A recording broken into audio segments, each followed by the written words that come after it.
Hello friends, आप सभी का आपके यूट्यूब चैनल नॉलेज मास्टर में स्वागत है। आज हम केरल से संबंधित मोस्ट इम्पॉर्टेंट क्वेश्चन को इस वीडियो में कवर करेंगे।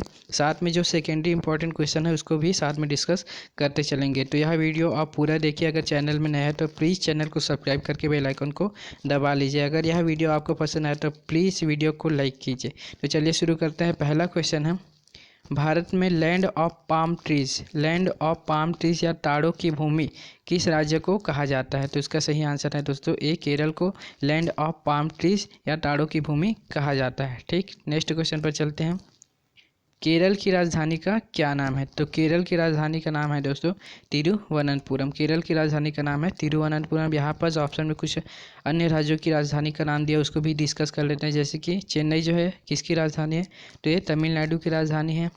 बेंगलुरु जो है ये दोस्तों कर्नाटक की राजधानी है।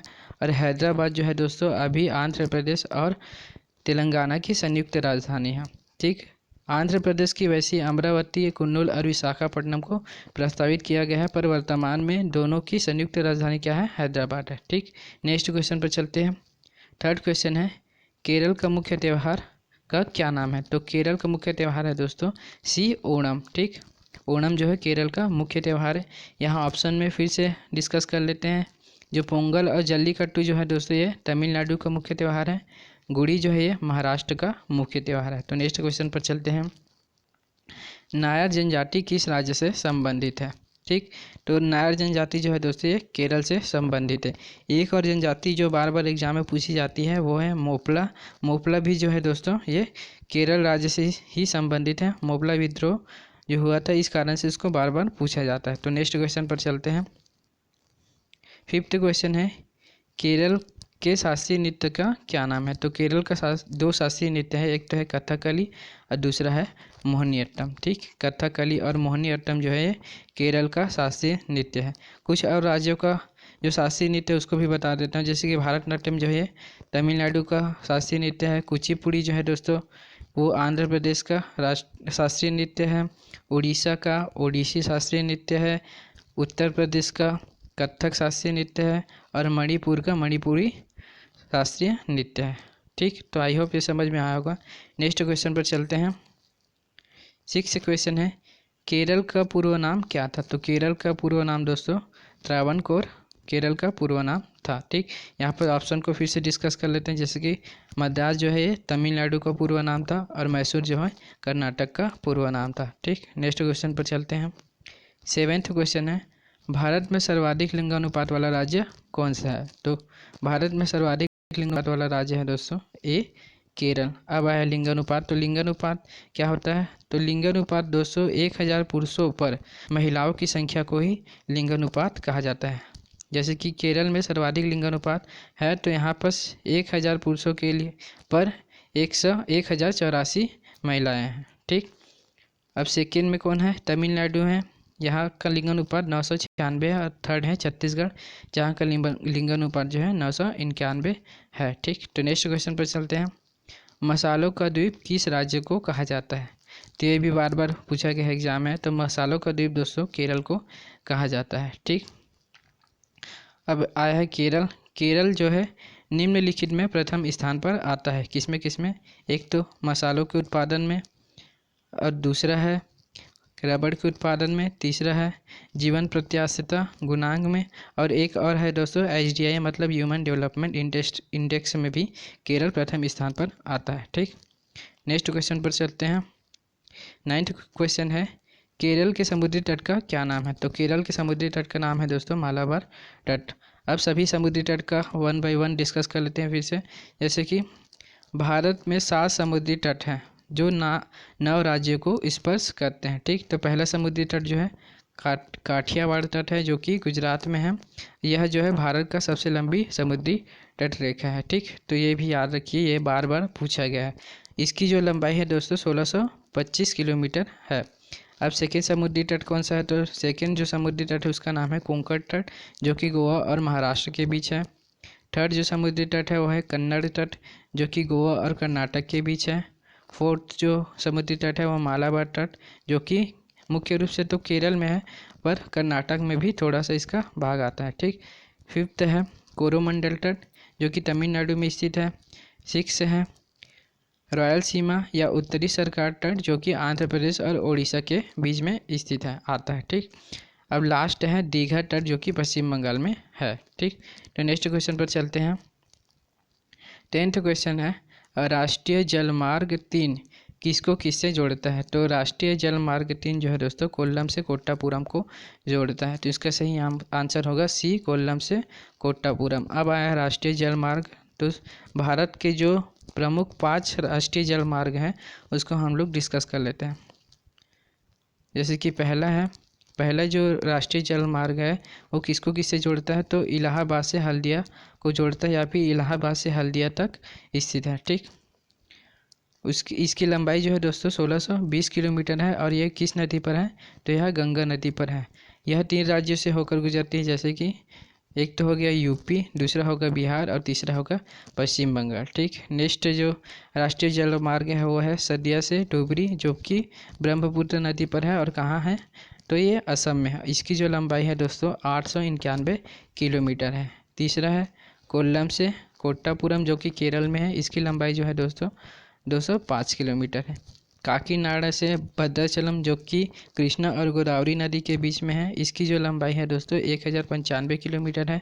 और फिफ्थ जो राष्ट्रीय जलमार्ग है वो डमरा से तलचर तक है, जिसकी लंबाई जो है 623 किलोमीटर है, और ये कहाँ है? तो ये उड़ीसा में है। ठीक, तो इसको ये सभी जो 5 मुख्य राष्ट्रीय जलमार्ग है उसको याद ही रखिए। ठीक, तो नेक्स्ट क्वेश्चन पर चलते हैं।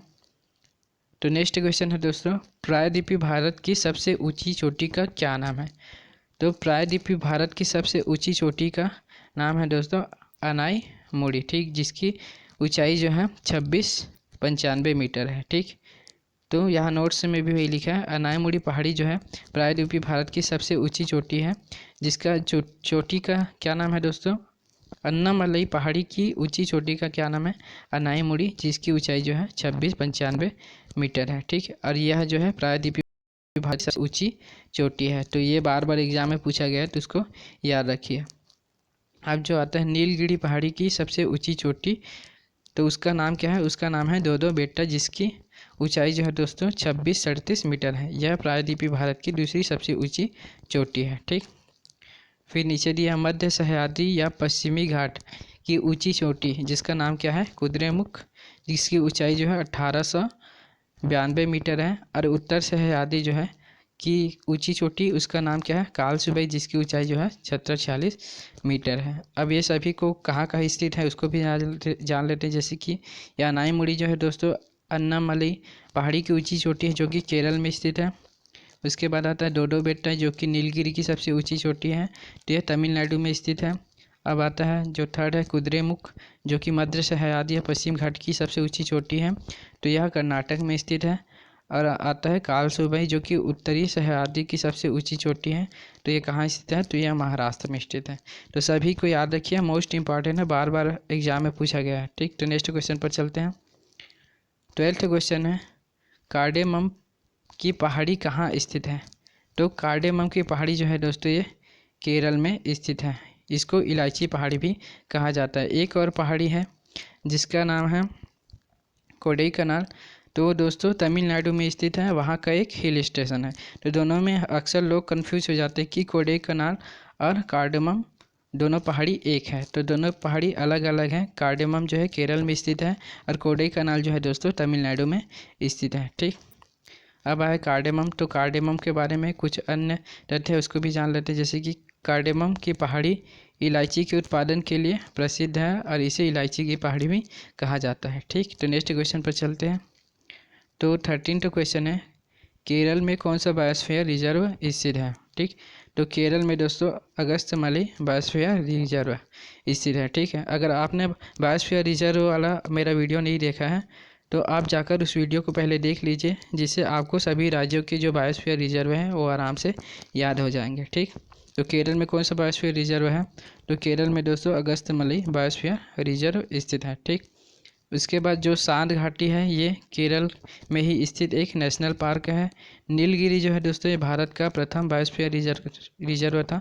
और मन्नार की खाड़ी भी ये तमिलनाडु में स्थित है। जो नीलगिरी और मन्नार की खाड़ी है ये दोनों तमिलनाडु में स्थित है। ठीक, तो दोनों मोस्ट इंपॉर्टेंट है, याद रखिए।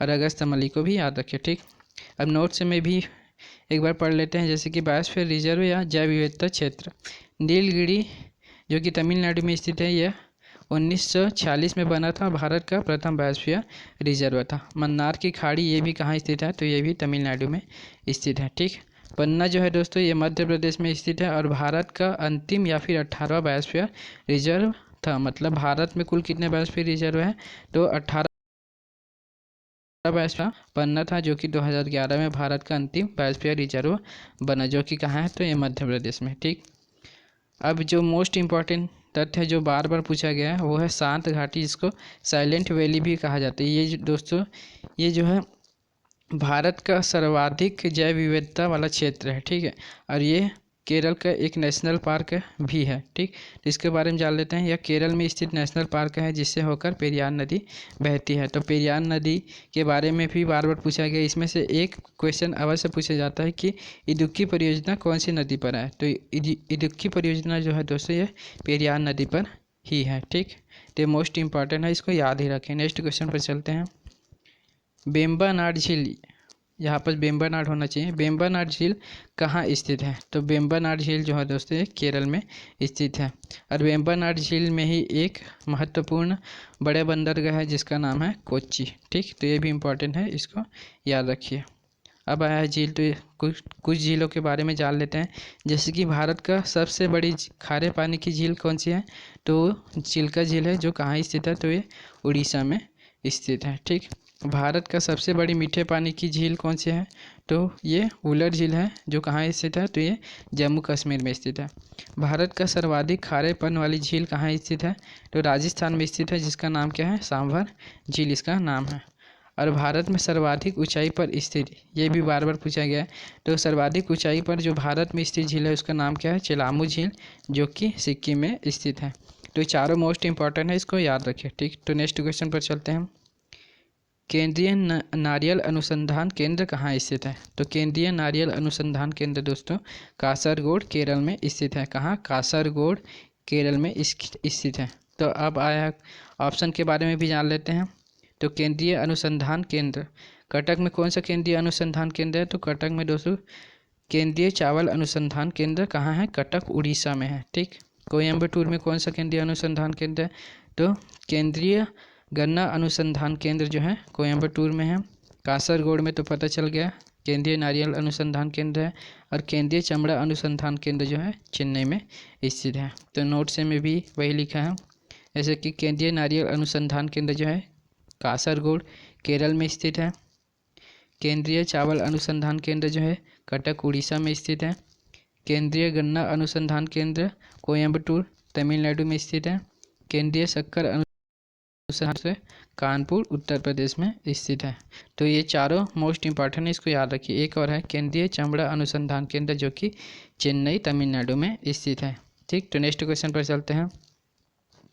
तो 16th क्वेश्चन है, अरब सागर की रानी किसको कहा जाता है, तो अरब सागर की रानी जो है कोचीन को कहा जाता है। ठीक, तो इसको याद रखिए। तो कोचीन के बारे में कुछ अन्य तथ्य उसको भी जान लेते हैं। जैसे कि कोचीन को पूर्व का वेनिस या अरब सागर की रानी भी कहा जाता है। क्या, पूर्व का वेनिस या अरब सागर की रानी।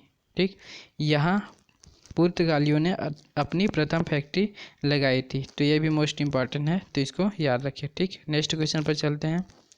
विक्रम साराभाई स्पेस सेंटर कहाँ है, तो विक्रम साराभाई स्पेस सेंटर जो है दोस्तों ये तुम्बा केरल में स्थित है। कहाँ, तुम्बा केरल में स्थित है। ठीक, अब आया है कुछ और जो ऑर्गेनाइजेशन है उसके बारे में भी जान लेते हैं। तो बेंगलुरु में जो है दोस्तों इसरो का मुख्यालय है। किसका, इसरो का मुख्यालय। इसरो का फुल फॉर्म क्या होता है, तो Indian space research organisation ISRO का फुल फॉर्म है। और ट्राम्बे में क्या है, तो यहाँ पास जो है भाभा एटॉमिक रिसर्च सेंटर टॉम्बे में स्थित है। तो नोट्स में भी वही लिखा है। जो तुम्बा में क्या है, तो तुम्बा में दोस्तों विक्रम साराभाई स्पेस सेंटर तुम्बा में स्थित है। टॉम्बे में जो है भाभा एटॉमिक रिसर्च सेंटर या फिर बार्क जिसको कहा जाता है वो टॉम्बे में स्थित है। बेंगलुरु में जो है इसरो का मुख्यालय, जिसका फुल फॉर्म क्या है, Indian space research centre ISRO का फुल फॉर्म है। ठीक, तो यहाँ बेंगलुरु में इसरो का मुख्यालय है। तो नेक्स्ट क्वेश्चन पर चलते हैं। तो 18th क्वेश्चन है दोस्तों, अलेप्पी केरल किस लिए प्रसिद्ध है? तो केरल का अलेप्पी जो है दोस्तों वो थोरियम के उत्पादन के लिए बहुत ज़्यादा प्रसिद्ध है। जो अलेप्पी है वहाँ के समुद्री तट पर दोस्तों मोनोचाइट जो बालू है उसमें उससे जो है थोरियम प्राप्त किया जाता है। तो ये बार बार एग्जाम में पूछा गया है। तो अलेप्पी किस लिए प्रसिद्ध है? तो अलेप्पी जो है दोस्तों वो थोरियम के लिए प्रसिद्ध है। तो नेक्स्ट क्वेश्चन पर चलते हैं। पालघाट दर्रा किसको किससे जोड़ता है? तो पालघाट दर्रा जो है दोस्तों वो कोचीन से कोयम्बटूर को जोड़ता है। मुंबई से जो नासिक को जोड़ता है उस दर्रे का क्या नाम है? तो उसका नाम है दोस्तों थालघाट दर्रा। मुंबई से पुणे को जोड़ने वाले दर्रे का क्या नाम है? तो उसका भोरघाट दर्रा उसका नाम है। तो यहाँ पर आया दर्रा। तो दर्रा क्या होता है? तो पहाड़ी क्षेत्रों में दोस्तों जो दुर्गम रास्ते होते हैं उन्हीं को दर्रा कहा जाता है। ठीक, जैसे कि जो थालघाट दर्रा जो है मुंबई से नासिक को जोड़ता है, ऊपर ही बताया था, और भोरघाट दर्रा जो है मुंबई से पुणे को जोड़ता है। और अभी जो क्वेश्चन में आया है वो पालघाट दर्रा किसको किससे जोड़ता है?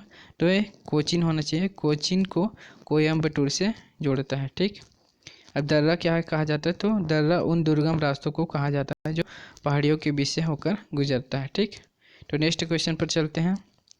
ये वीडियो का लास्ट क्वेश्चन है।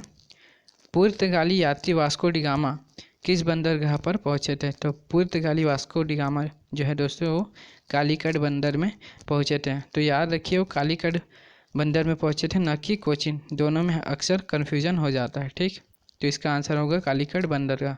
1498 में पुर्तगाली यात्री वास्को डी गामा जो है कालीकट बंदर में पहुंचे थे, जहां राजा जमोरिन ने उनका भव्य स्वागत किया था। तो आई होप दोस्तों ये वीडियो आपको पसंद आया होगा। अगर यह वीडियो पसंद आया तो वीडियो को लाइक कीजिएगा। चैनल में नया है तो प्लीज़ चैनल को सब्सक्राइब करके बेल आइकन को दबा लीजिए। Thank you.